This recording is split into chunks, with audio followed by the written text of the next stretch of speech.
Okay. Hare Krishna, Prabhuji, Dandavat Pranam. Hare Krishna, Dandavat Pranam, all the devotees. Very happy Kartik Damodar Mas. And we'll start our prayers today and then we'll discuss. So, first of all, we'll pray to the Lordship, Sri Jagannath Baldev Subhadra Maiya Ji, Sudarshan Ji, Sri Nitai Gaur Chandra Ji, Sri Vaman Dev Ji, Parshuram Ji, and all the assembled devotees, Sri Prabhupada Ji, with our prayers. Om Agyantimirandasya Jnananjana Chakshurunmilitam Yena Tasmai Shri Gurave Namah Namo Om Vishnupadaya Krishna Preshtaya Bhutale Srimate Bhaktivedanta Swami Niti Namine Namaste Saraswate Deve Gauravani Pracharine Nirvishesha Shunyavadi Paschatya Deshatarine Jai Sri Krishna Chaitanya Prabhu Nityananda Sri Advaita Gadadhara Sri Vasadi Gaura Bhakta Vrinda Hare Krishna Krishna Krishna Hare Hare Hare Rama Rama Rama Hare Hare. We have started with the 17th chapter. The name is The Divisions of Faith. And today we are going to see the shloka number 17.16. We'll recite the shloka first and then we'll see the translation and purport by His Divine Graces Bhaktivedanta Swami Prabhupada. Mana prasada saumyatvam maunamatman vinigraha bhava samshuddhirityapyo tapo manasa uchyate. Mana prasada saumyatvam maunam atma vinigraha bhava samshuddhiriti etat tapo manasam uchyate. Mana prasada saumyatvam maunamatma vinigraha bhava samshuddhirityapyo Samshuddhireti etat tapo manasamucchate.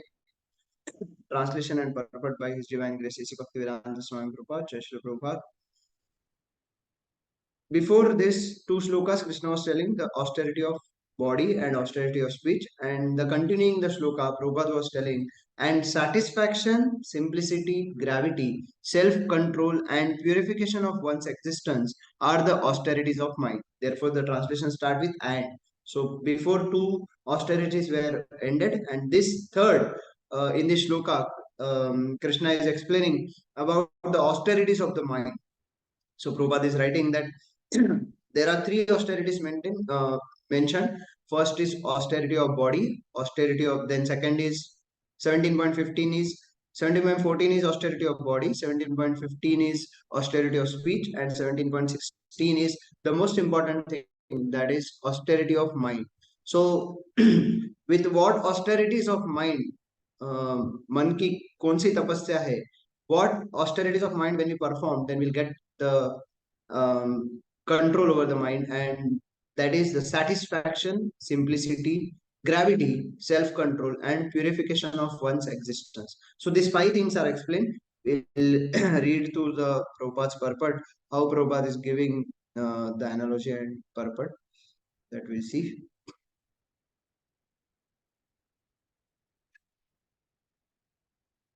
So in this purport, Prabhupada is explaining to make one's mind austere is to detach it from sense gratification. It should be trained, so trained that it can be always thinking of doing good for others. So this is very, very important, because mind, controlling mind, nowadays also outside world, many motivational speakers and many teachers, they are talking about the control over the mind, and to achieve something in our life we should have control over our mind, because mind is in our subtle body. So a gross body is made of five elements: earth, water, fire, air, ether, and inside that there is mana, buddhi, ahankar, mind, intelligence, and false ego, and inside that there is a soul, existence of soul. So soul is covered with a subtle body, which is mind, intelligence, and false ego. So when we control this mind by our intelligence, then we can perform a better practice of devotional service. Even it is explained in Bhagavad Gita 6th chapter that mind is one's enemy as well as a friend. So when it will be a friend, when it is uncontrolled, it is enemy only, and when it is controlled, then it's a friend. So Krishna is again telling that was explained in 6th chapter Dhyana Yoga. But now in this 17th chapter, where the divisions of faith are explained, in this chapter, Krishna is again explaining to Arjuna that to achieve something great, or we should be control, or what is the austerity of mind. So five things are explained. So to make the mind austere is to detach it from sense gratification. So main important thing is to control the mind. It is to detach from the sense gratification. What are the sense gratification activities? Sense gratification is nothing but the activities which we our mind desires. So desiring one's activities, like those activities which are uh, opposing our devotional service, those activities which are pleasing to our senses, but we should detach from these activities, and we should go away from, we should take our mind away from these activities, doing these activities which are pleasing to our own senses. But what activities we should perform? We should perform the activities which are uh, pleasing to Krishna's senses. So the best training for the mind is gravity in thought. So first is austerity of mind, is to have the satisfaction. And satisfaction we don't get easily. Satisfaction, see, in material world, in this bhautik jug, bhautik world, we also identify that there are many people, those who are not satisfied. They have everything, almost everything, but still they don't have the satisfaction, because satisfaction comes when we detach from the sense gratification. Even we can see the example of Hiranyakashipu. Hiranyakashipu was not satisfied. He was having everything. All demigods was serving at his palace, but he was not satisfied. And his son, Prahlad Maharaj, he was saying, Papa, you are not satisfied because you are attached to your sense gratification. So when we are detached from our sense gratification activities, then only we can have the satisfaction in our heart. And that satisfaction is required because our when we are satisfied, then we can help others. So it should be so trained that it can be always thinking of doing good for others. The best training for the mind is gravity in thought. Our thought process should not be a sense gratificatory thought process. Means what? When we thinking of something, we should not think of enjoying that person. We should not think that exploiting the other person, but we should think how we can help him or her or other person to become Krishna conscious, how he can go towards Krishna. When we are using some things, we should think of something like uh, how we can use this thing in Krishna's service. So everything we can convert it to a Krishna conscious, and then one should not deviate from Krishna consciousness. So our consciousness should be completely filled with Krishna, and we should must always avoid sense gratification, and then only we get the satisfaction. Then and we should have a simplicity in our behavior. Then gravity we should have in our thought. And then Prabhupada is telling about the self-control. Krishna is telling, and Prabhupada is mentioning in the purport, that to purify one's natures is to become Krishna conscious. So our nature, whatever it may be nature, we people say that we can change our habits, but we can't change our nature, because nature is once comes from the last life's karma and all. But we should always purify one's nature, whatever our nature is. Introvert, extrovert, whatever the nature is, but we can purify, because it is, when we are, or any living being in this material world, it is polluted. So its consciousness is polluted, and that pollution we have to remove. Then we need a purificatory process, and the purificatory process in this age of Kali is chanting of the mantra. So to control the mind, there is a mantra, therefore it is called as mantra. Manatrayate iti mantra. So to purify one's nature is to become Krishna conscious. So Krishna conscious activities when we do, then we can purify our existence. Satisfaction of the mind can be obtained only by taking the mind away from the thoughts of sense enjoyment. The more we think of sense enjoyment, the more the mind becomes dissatisfied. In the present age, we unnecessarily engage the mind in so many different ways for sense gratification, and so there is no possibility of the minds becoming satisfied. So to become satisfied, we should go away from the sense gratification that we have seen. The best course is to divert the mind to the Vedic literature. See, mind is such a thing that it needs always an engagement. And how we can engage? If we engage it in sense gratificatory activities, then it will be a dissatisfied. So to become satisfied, we should engage mind somewhere. So how we can engage? We can engage positively in the Vedic literature, reading of the Vedic literatures, reading of the books which are written by Srila Prabhupada and Acharyas. Those books will transform our life. And there are many devotees. Just next month, the book marathon is coming.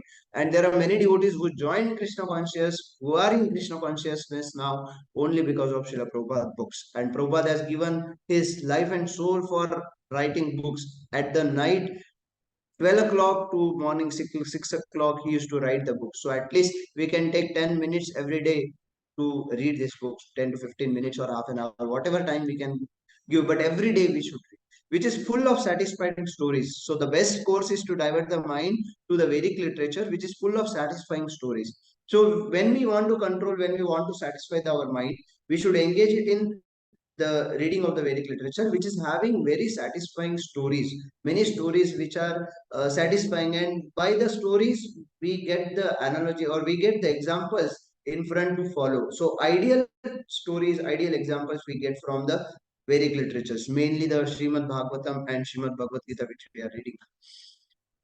As in the Puranas and the Mahabharata, there are many stories. So, like that, in the Bhagavad Purana, there are many important and very nice stories are given, and those stories, when we read, we get a very good engagement for our mind. One can take advantage of this knowledge and thus become purified. So, by reading this and by following this, we get the advantage and we get this knowledge, and thus we will become purified. The mind should be devoid of duplicity. Very important thing is self-control and purification of one's existence are the austerities. So when we are not duplicitous, we are very focused and very simple in our consciousness, then only we can be no, cannot be a duplicitous. When we have whatever inside, that should be there outside. And devotees of the Lord, they are very simple in nature and they are non-duplicitous. They are not hypocrites. So the mind should be devoid of duplicity and hypocrisy, and one should think of the welfare of all. And how we can achieve this? That we, when we think about the other, good about the other, then we cannot be vicious. Silence means that one is always thinking of self-realization. Then again, it is written here that self-control or silent devotees are silent devotees. Silence means it is self-control. Whatever we do, we think before doing it. Whatever we speak, we think before speaking. And this is what thinking is mind. So speech already over in the last class, but now here, whatever we think, or we give a thought that, okay, I may not be true, that the other person may not be true. So before thinking of or judging someone, we should think. So the mind should be devoid of duplicity and one should think of welfare of all. Silence means that one is always thinking of self-realization. And what we should do, we should not make an issue of all simple, small things. It happens when we are staying with our parents, we are staying with our spouse or some relatives. It happens in work life also. So unnecessarily judging, we should think about our self-creation, why we came into this material world. It is not to just have the quarrel and hypocrisy, because in this age of Kali Yuga, there will always be quarrel and hypocrisy. So other people are doing, then same people, same thing I am also doing, then what is the difference between me and them?